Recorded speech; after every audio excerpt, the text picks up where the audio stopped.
बेदी और गंगा पलंग लगावा थे और घर के राजा जोड़ी धनी और घर के राजा जोड़ी धनी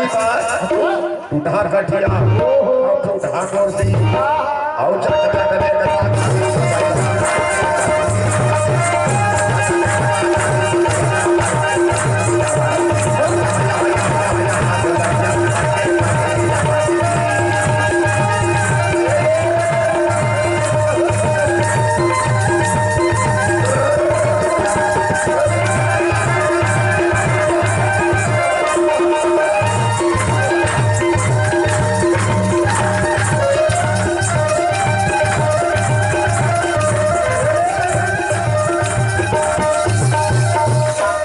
के पति बराजी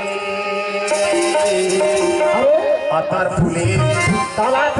अतर फूले और महर महर महामामा और घर के राजा जोड़ी धनीबाज और घर के राजा जोड़ी धनीबाज और जीतते फेलवाते और खतर खतर खजूर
एक लोटा पानी का सड़िया नहीं है, देख ले घर में ना लड़का 100 रुपया ना बाइक 100 ये तो हमारे घर के औरतें हमारे हम आधा परेशान हो जाता है। अब पकड़ घर के काकर घर ले देख ले ओदाई बड़ा सब तुम्हारे घर आए इसका नहीं क्या है तुम्हारे घर में काकर घर चलती को तू वहां के का भैया हेलो